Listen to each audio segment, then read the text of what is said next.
Hello សួស្តីកូនសិស្សទាំងអស់គ្នាថ្ងៃនេះមកជួបជាមួយអ្នកគ្រូទៀតហើយណាអញ្ចឹងថ្ងៃហ្នឹងអ្នកគ្រូមកបង្ហាញពីអឺវីដេអូមូលដ្ឋានគ្រឹះប្រើជាមួយនឹងទឹកបំបែកពណ៌ហើយយើងគូសជាមួយនឹងជែលលុយមញោមឲ្យវាចេញរបៀបជារាងថ្មម៉ាតណាកូនសិស្សទាំងអស់គ្នាចាកុំភ្លេចទស្សនាវីដេអូអ្នកគ្រូទាំងអស់គ្នាណាមុនដំបូងឥឡូវអ្នកគ្រូចាប់ផ្ដើមលាបទឹកភ្ជាប់ជាមុនសិនកូនសិស្សទាំងអស់គ្នាចាយើងលាបទឹកភ្ជាប់ចូលអាំងចំនួន30វិនាទីសិនមកបន្ទាប់មកចាំយើងលាបផ្ទៃកញ្ចក់កូនសិស្សទាំងអស់គ្នាអញ្ចឹងបន្ទាប់ពីអ្នកគ្រូលាបទឹកភ្ជាប់ចូលអាំងចំនួន30វិនាទីហើយឥឡូវអ្នកគ្រូចាប់ផ្ដើមយកចេញមកយើងលាបផ្ទៃកញ្ចក់ជាមួយនឹងជែលពណ៌សកូនសិស្សទាំងអស់គ្នាចាយើងដាក់ផ្ទៃកញ្ចក់ពណ៌សបែបនេះមកដើម្បីឲ្យពេលដែលយើងបែកពណ៌ទៅវាចេញពណ៌ទឹកបំបែកពណ៌នឹងវាចេញច្បាស់ណាកូនសិស្សទាំងអស់គ្នាយើងអាចប្រើជាមួយនឹងពណ៌ផ្សេងក៏បានដែរកូនសិស្សទាំងអស់គ្នាតែវាមិនមែនជាប្រភេទពណ៌ឬពណ៌ក្រហមពណ៌ខ្មៅអីយើងអាចប្រើជាមួយនឹងទឹកបំបែកពណ៌បានទេកូនសិស្សទាំងអស់គ្នាចាអញ្ចឹងអ្នកគ្រូចាប់ផ្ដើមលាបជែលពណ៌សមួយជាន់រួចហើយអ្នកគ្រូចាប់ផ្ដើមចូលអាំងចំនួន60វិនាទីសិនបន្ទាប់មកអ្នកគ្រូយកចេញមកលាបមួយជាន់ទៀតណាកូនសិស្សទាំងអស់គ្នាចាគឺយើងធ្វើបែបហ្នឹងណាអញ្ចឹងឥឡូវអ្នកគ្រូចាប់ផ្ដើមលាបជែលពណ៌សមួយជាន់ទៀតណាកូនសិស្សទាំងអស់គ្នាយើងលាបជាន់ទី2រួចហើយយើងចូលអាំងចំនួន60វិនាទីទៀតណាកូនសិស្សទាំងអស់គ្នាចាអញ្ចឹងបន្ទាប់ពីអ្នកគ្រូចូលអាំងរួចហើយឥឡូវអ្នកគ្រូចាប់ផ្ដើមយកមកដាក់ទឹកជាមួយនឹងទឹកបំបែកពណ៌កូនសិស្សទាំងអស់គ្នាចាដំបូងអ្នកគ្រូចាប់ផ្ដើមលាបទឹកពណ៌សនៅលើផ្ទៃកញ្ចក់សិនមកដើម្បីឲ្យវាបែកពណ៌ស្អាតណាកូនសិស្សទាំងអស់គ្នាចាហើយវីដេអូហ្នឹងអ្នកគ្រូមកបង្ហាញពីមូលដ្ឋានគ្រឹះប្រើប្រាស់ជាមួយនឹងទឹកបំបែកពណ៌កូនសិស្សទាំងអស់គ្នាថាយើងត្រូវច្នៃបែបណាឲ្យស្អាតអញ្ចឹងណាអញ្ចឹងអ្នកគ្រូចាប់ផ្ដើមមកជ្រើសរើសយកពណ៌មកជាប្រភេទបែបហ្នឹងណាកូនសិស្សទាំងអស់គ្នាពណ៌វាគឺវាជាប្រភេទទឹកថ្លាថ្លាបែបហ្នឹងហើយយើងដាក់មកពណ៌រួចហើយបន្ទាប់មកយើងចាប់ផ្ដើមមកយកមកពណ៌ទៀតមកដាក់អញ្ចឹងឥឡូវអ្នកគ្រូចាប់ផ្ដើមដាក់វាមកពណ៌ទៀតមកកូនសិស្សទាំងអស់គ្នាចាយើងដាក់ពណ៌យើងជ្រើសរើសពណ៌ណាក៏បានដែរឲ្យវាមើលមកស៊ីគ្នាឲ្យវាចេញមកស្អាតណាកូនសិស្សទាំងអស់គ្នាហើយយើងដាក់2 3ពណ៌អីទៅចាយើងដាក់2 3ពណ៌អីទៅដើម្បីឲ្យវាចេញមកស្អាតអញ្ចឹងណាកូនសិស្សទាំងអស់គ្នាបន្ទាប់មកដូចថាវាអញ្ចឹងឥឡូវអ្នកគ្រូចាប់ផ្ដើមយកទឹកពណ៌សហ្នឹងណាកូនសិស្សទាំងអស់គ្នាទឹកពណ៌សហ្នឹងគឺយើងប្រើដើម្បីបំបែកពណ៌ចានៅក្នុងឈុតរបស់វាហ្នឹងគឺវាមានគ្រប់ពណ៌កូនសិស្សទាំងអស់គ្នាហើយសម្រាប់មាន11នៅក្នុងទឹកពណ៌សហ្នឹងគឺយើងប្រើប្រាស់សម្រាប់បំបែកពណ៌វាអញ្ចឹងណាកូនសិស្សទាំងអស់គ្នាឥឡូវអ្នកគ្រូចាប់ផ្ដើមដាក់ទឹកហ្នឹងឲ្យវាបែកពណ៌បន្ទាប់មកអ្នកគ្រូមើលមកវាថាវាអត់ទាន់ស្អាតអញ្ចឹងកូនសិស្សទាំងអស់គ្នាអញ្ចឹងអ្នកគ្រូដាក់ថែមជាមួយនឹងមួយពណ៌ទៀតចាសម្រាប់ពណ៌គឺយើងប្រើប្រាស់បែបណាក៏បានឲ្យតែយើងមើលមកឃើញវាចេញជាប្រភេទលក្ខណៈដូចថ្មម៉ាតអញ្ចឹងកូនសិស្សទាំងអស់គ្នាយើងត្រូវដាក់ពណ៌បែបណាឲ្យវាស៊ីគ្នាចាហើយគឺសម្រាប់វីដេអូហ្នឹងអ្នកគ្រូបង្ហាញពីមូលដ្ឋានគ្រឹះប្រើប្រាស់ទឹកបំបែកពណ៌អញ្ចឹងកុំភ្លេចទស្សនាវីដេអូអ្នកគ្រូដល់ចប់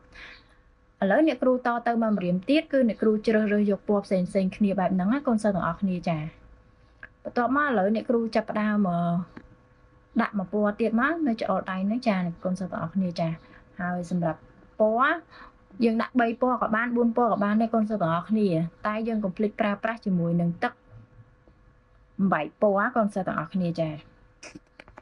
អញ្ចឹងសម្រាប់ពណ៌ដែលយើងត្រូវប្រើគឺយើងអាចដាក់បានជាមួយនឹង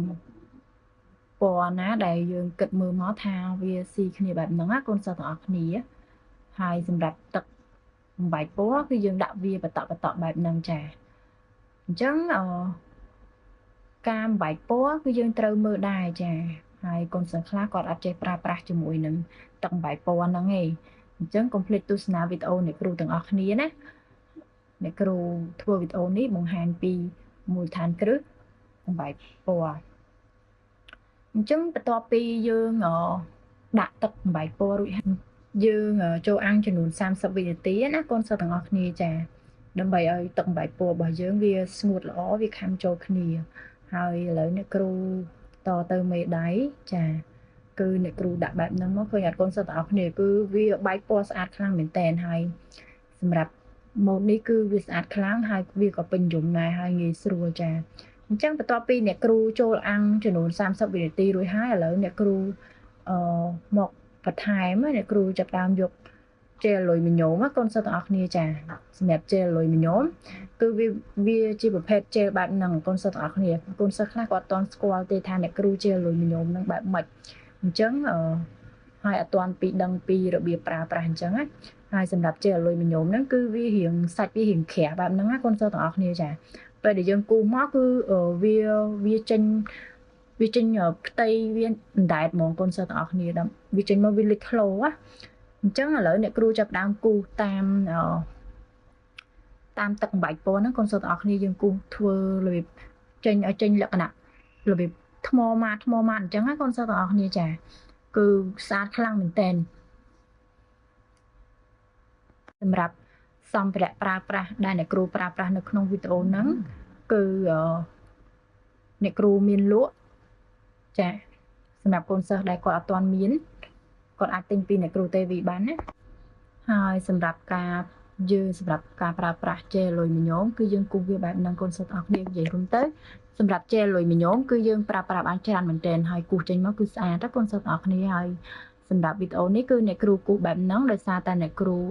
ប្រើជាមួយនឹងទឹកអំបែកពណ៌កូនសិស្សអរគ្នាអញ្ចឹងអ្នកគ្រូបន្ថែមជាមួយនឹងជែលអាលុយមញោមបែបហ្នឹងមកដើម្បីឲ្យកញ្ចក់យើងវាកាន់តែលេចធ្លោវាកាន់តែឃើញពណ៌ដែលយើងបែបហ្នឹងកាន់តែច្បាស់អញ្ចឹងណាកូនសិស្សទាំងអស់គ្នាហើយសម្រាប់ការគូសគឺយើងមិនមែនចេះតែគូសទៅឲ្យតែបានទេណាកូនសិស្សទាំងអស់គ្នាយើងគូសបែបណាយើងមើលបែបណាឲ្យវាចំជាមួយនឹងកលៈដែលជាមួយទឹកអំបែកពណ៌ដែលយើងហូរវាហូរណាកូនសិស្សទាំងអស់គ្នាចា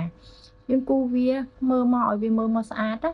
មិនចេះតែវាទៅពេញហ្នឹងឯងកូនសិស្សទាំងអស់គ្នាចាអញ្ចឹងអ្នកគ្រូចាប់ផ្ដើម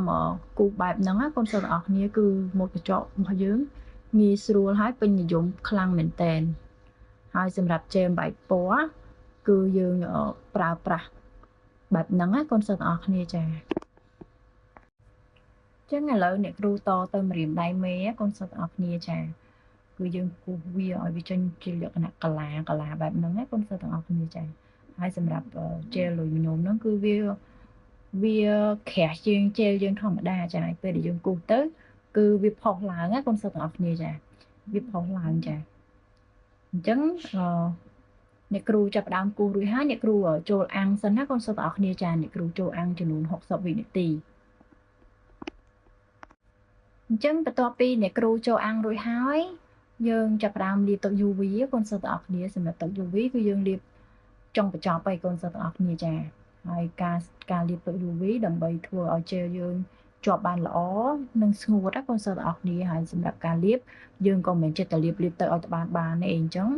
យើងលាបយើងមើលមកឲ្យវាស្មើឲ្យវាពេញនៅលើផ្ទៃកញ្ចក់របស់យើងបែបហ្នឹងណាកូនសិស្សទាំងអស់គ្នាចាអញ្ចឹងបន្ទាប់ពីអ្នកគ្រូលាបទឹក UV រួចហើយអ្នកគ្រូចូលអាំងចំនួន60វិនាទីចាយើងចូលអាំងចំនួន60វិនាទីគឺការច្នៃកញ្ចក់របស់យើងគឺរួចរាល់ហើយចាអញ្ចឹងបន្ទាប់ពីអ្នកគ្រូលាបទឹក UV បែបហ្នឹងកូនសិស្សទាំងអស់គ្នាចាយើងលាបឲ្យគ្រប់ម្រាមអញ្ចឹងមកចាហើយសម្រាប់ការច្នៃម៉ូតរបស់យើងគឺស្អាតខ្លាំងមែនទែនកូនសិស្សទាំងអស់គ្នាហើយសម្រាប់ម៉ូតនេះងាយស្រួលទេណាកូនសិស្សទាំងអស់គ្នាចាកុំភ្លេចទស្សនាវីដេអូរបស់អ្នកគ្រូហើយអនុវត្តតាមទាំងអស់គ្នាកូនសិស្សទាំងអស់គ្នាអញ្ចឹងសម្រាប់ការច្នៃកញ្ចក់របស់អ្នកគ្រូគឺរួចរាល់ហើយបន្ទាប់ពីយើងអាំងទឹក UV រួចហើយកូនសិស្សទាំងអស់គ្នាហើយសម្រាប់វីដេអូច្នៃម៉ូតជាមួយនឹងទឹកអំបែកពណ៌របស់អ្នកគ្រូគឺរួចរាល់ហើយកូនសិស្សទាំងអស់គ្នាចាហើយសម្រាប់វីដេអូហ្នឹងអ្នកគ្រូមានតែប៉ុណ្្នឹងទេយើងចាំជួបគ្នានៅវីដេអូក្រោយៗទៀតណាកូនសិស្សទាំងអស់គ្នាអរគុណសម្រាប់ការទស្សនាវីដេអូរបស់អ្នកគ្រូសូមចុច Subscribe និងចុចសញ្ញារូបកណ្ដឹងដើម្បីទទួលបានវីដេអូថ្មីពី TV Salon ជារៀងរាល់ថ្ងៃ។